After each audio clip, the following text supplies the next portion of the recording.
interviewer and the interviewee. Interviewer is the person who is conducting the interview, generally your employer, and the interviewee is the person who is being interviewed, the candidate. Now there are many ways to screen a candidate for an interview. The very first step is resume screening.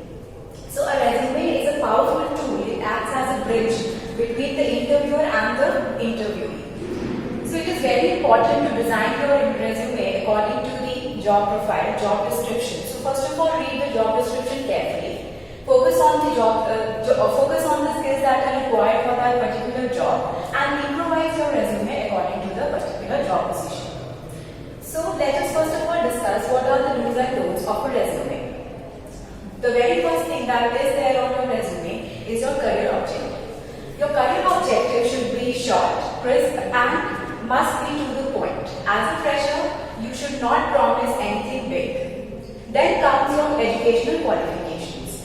If you talk about your educational qualifications, first comes your undergraduate, then your class 12, and then your class 10. It is very important to also mention the year of your passing out and your grades. It is very important to mention grades because the interviewer wants to understand your academic consistency. The interviewer will then cross-question you in accordance to your academic performance. After your academic performance, your educational qualifications, comes your add-on courses or extra certifications. Now it is very important to understand that in certifications we are not supposed to mention any participation certificates in any kind of quiz competition or painting competition.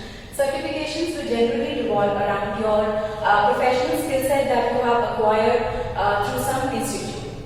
It might be digital marketing certificate, it might be Java or C++, any other language that you have learned. After that comes your academic achievements. In academic achievements, you are supposed to mention the achievements that you have had throughout your coursework. Not your extracurricular activities. That means you cannot mention about your debate competitions, your hacking competitions, or any such thing under your academic achievements. All that will come under extracurricular activities. After extracurricular activities, we move on to interpersonal skills and strengths. Now it is very important to understand that interpersonal skills and strengths are two different things. A lot many times we confuse all these two things and we mention items that do not fall under interpersonal skills or strengths necessarily. For example, being a hard worker is not an interpersonal skill, it's a strength, it's a personality attribute, which means that it should not be mentioned under the head interpersonal skills. Interpersonal skills are those skills which help you in building relationships with people.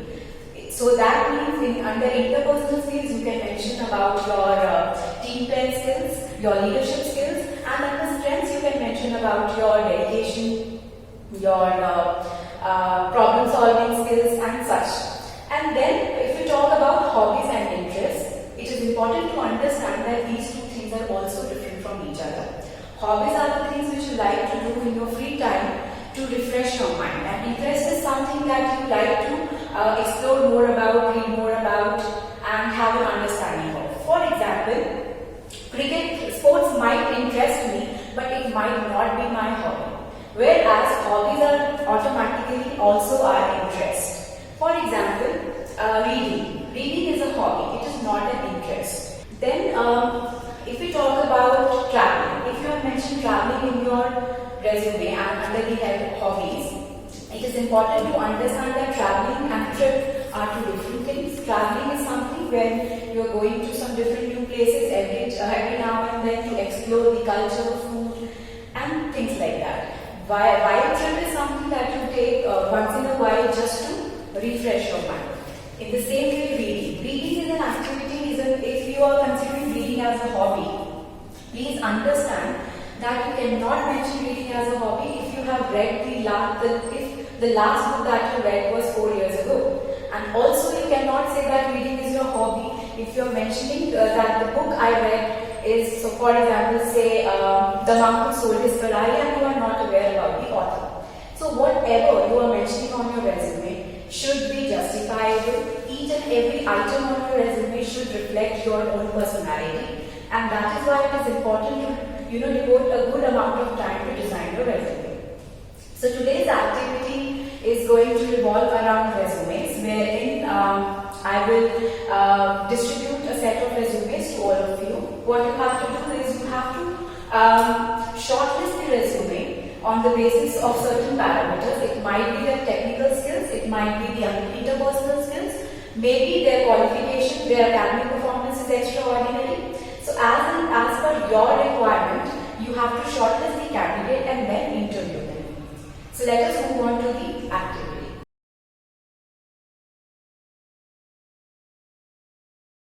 So now we are going to begin with the activity. So this is the interview panel and this is the interviewee. The interviewers have shortlisted his profile, and let us now see how they begin the interview. First of all, we have shortlisted the resume. Why? Because this resume is very good in terms of formatting. It is very well formatted, and also the font used is optimum. It's the font size as well, which is very much clearly visible. Also, there's a passport size photograph over here on the top, which was very much necessary. The basic and important details are mentioned on the top, and all the details are also mentioned in the resume as and when it was required. The project study has done a really impressive and fit right to the requirements. Okay. And it's actually a resume because he's mentioned his experience, extracurricular activities, and the fact that it is absolutely in the chronological order. So this is the reason why we are selecting this resume. So Raju, right? Yes, good Can morning. you, good morning. Okay, so you're Raju Kumar, right? Yes, ma'am. So can you please tell us something about yourself, Raju? Well, as is mentioned on the resume, my name is Raju Kumar and I am from Dehradun. I just completed my graduation in Bachelor's in Computer Engineering, and I am currently looking for a job in which I will be able to showcase my skills, my talents, and I can build a career. The position which I believe you all are offering or currently is available is a software engineer at an executive level, and I have other technical skills. Along with that, I've been consciously working on my soft skills like interpersonal skills, teamwork, which I believe will prove to be an asset for your company, and I'm confident that I'm a viable candidate, and I hope I get the job today. Okay. Can you tell us about some of your weaknesses? Some of the areas of improvement which I'm working on consciously is my communication skills. Also, my professionalism, since I do not have a proper corporate experience. So yes, I lack in that matter, and I look forward to being in an environment where I can make myself aware of it, learn from my seniors and my managers, and I'm also working on my technical skill and knowledge, which currently is on a layman's level, on a college level, not a real world application. So once I manage to join a team, then with the help of my seniors, I'm planning on getting to know about the real world applications of the jobs and its responsibilities, and improve and work on them. Like as you mentioned that you're weak on your communication skills. Technical skills, of course, when you join the organization, will be giving you the training, but communication skills is something that we expect you to have already before joining the organization. And as you said, it's your weakness. How do you plan to cope up with that? So when I say my communication skills is weak, it is in a professional environment, because I do not have any professional experience. I can communicate on a daily level. I have, rather say, a satisfactory personal communication skill when I'm interacting with my family or my friends, or even when I was at the university among colleagues and professors. But in an environment where now you have a strict corporate hierarchy and structure, I do not have active experience in that. And that's why that's one of my weaknesses which I plan on working and improving. Okay. Describe yourself in 5 words. The 5 words which I would like to use to be able to describe myself is I am customer centric. I am conscious of my communication skills and the words which I use to communicate. 5 words. Let me come back again from the beginning. Customer centric. punctual, disciplined, self-motivated, and ambitious. Do you look up to someone? There are many people that I look up to. There are people who I look up to be able to improve my professional capacity. There are personal motivations that I have in life.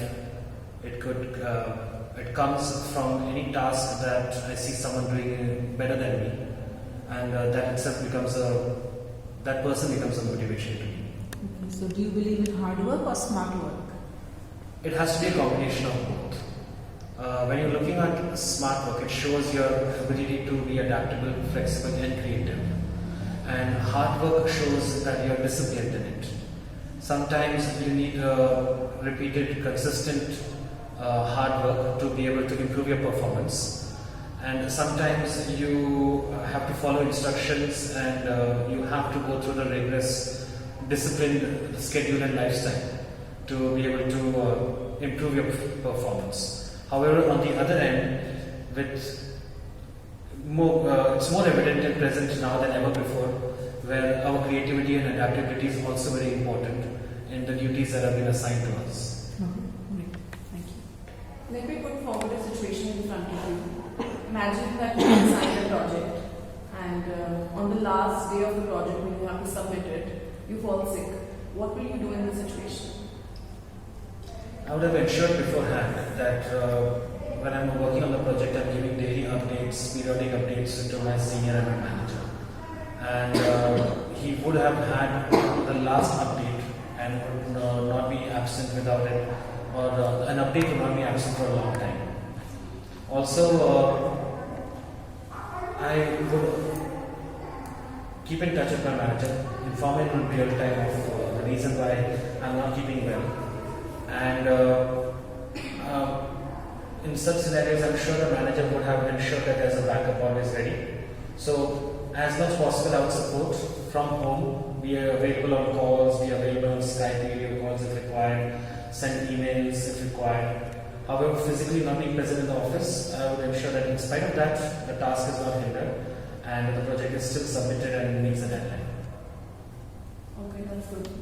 Okay. So what are your salary expectations?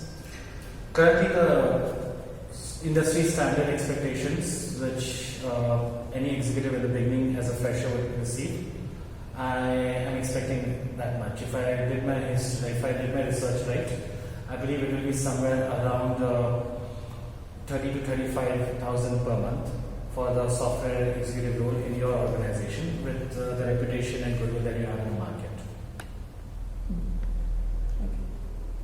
Okay, one more question for you. If required, would you lie for the company? If we ask you that you have to make a presentation and just, hide some facts, would you be able to do that for us? Now, hiding facts and telling a lie are two different things. What I can do is ensure that all the information which is relevant and which will safeguard the interest of the organization which should be communicated will be communicated. However, if there are any facts and other reasons by displaying them or by showcasing them that we might be at a disadvantage, I can certainly, you could say, pass over it or not mention it categorically. As an off chance, I can just ensure that it is present but not highlighted. Tell me one thing about you that you think I should be knowing. What you should know about me is that I'm very inspired by the Japanese culture, their lifestyle and language. I am also someone who has a strong desire to do something for the stray animals which I see on the street. I said I shouldn't be knowing. You shouldn't be doing it. Oh, I'm sorry. Allow me to then give the appropriate answer. What it is not possible and you should not know about me is what I do in my personal life and the relations with my friends and the activities that I have with them when I'm free. Okay, that is what I'm asking you to tell me. One of those things that I shouldn't be knowing. But if I tell you, then you will know. Okay. Okay, so which animal do you relate to? Well, I think so. I relate myself to a horse. The most practical reason for that is my sun sign is Sagittarius, so I'm already a half horse, and I like the horse because it's a very royal animal. When I say royal, it can be ridden by a king, whereas it can also be ridden by a peasant.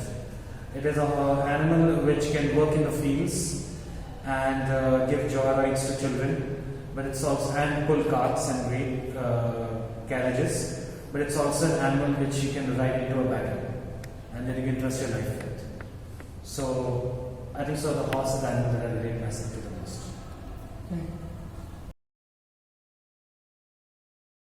So I hope you all carefully observe the body language of the interview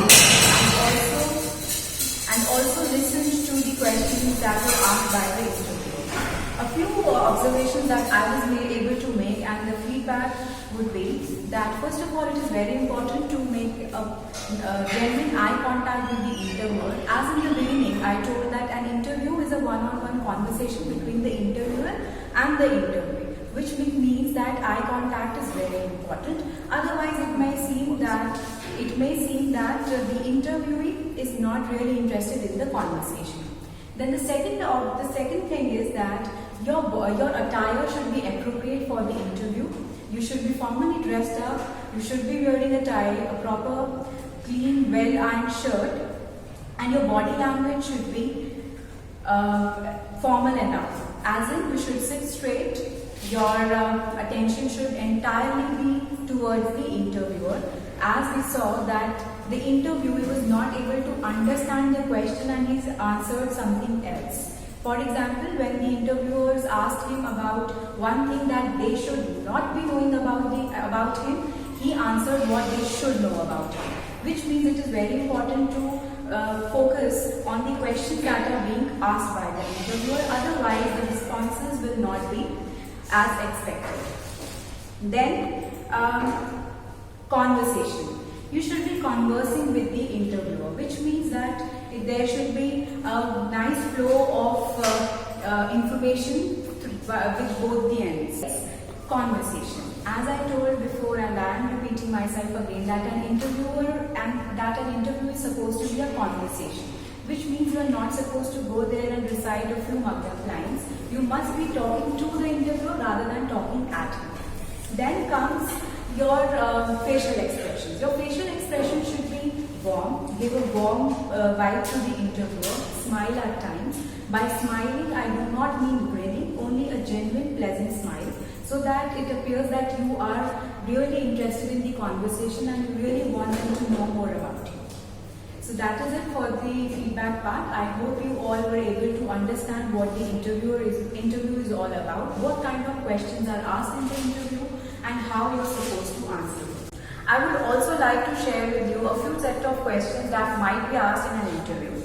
First of all, tell me something about yourself. What kind of a person are you? Then, what are your strengths? What are your weaknesses? What is your biggest fear in life? What is your biggest regret in life? Where do you see yourself in the next 5 years? What is your goal? What is the one thing that you like the most about you? What is the one thing that you would like to change about the corporate culture? There might be questions related to your technical field as well, as in why did you choose this particular field of education? Why do you want to switch in this